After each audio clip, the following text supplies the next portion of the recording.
What's going on, everyone? Welcome back to another video, and today we're looking at a trade that I called out on USD JPY earlier this morning. This was also a signal that I called out for my students on our live sessions. Now, if you find anything helpful about this video, make sure you hit that like and subscribe button so you get notified when I post a new video, as well as being able to help me spread my videos to more people that could use this kind of help when it comes to trading.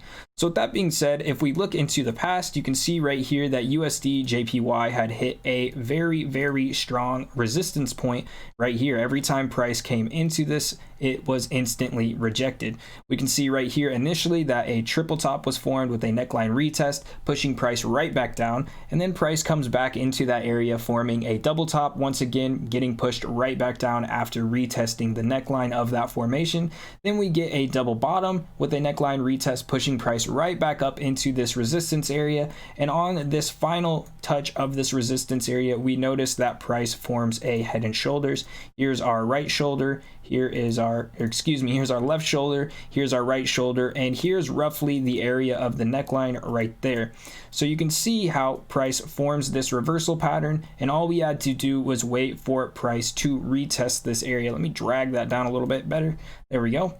So once price retested this area, we just focused on the price action around the neckline. So you can see right here, price slams into this neckline very fast, and then instantly brick walls, and then we get very bearish price action with these two candles. So we took our trade right here, and you can see how price did close down here, and we won our trade.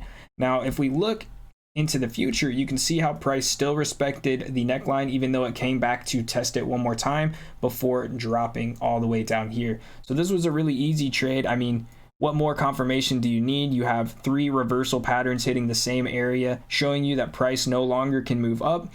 Then we also have a break of structure, as well as a head and shoulders pattern with a neckline retest. So lots of confirmations on this trade telling us that price was going to move down, and you can see how price just instantly tanked after that formation played out. So like I said, if you found anything helpful in this video, make sure you hit that like and subscribe button, and I will see you guys in the next video.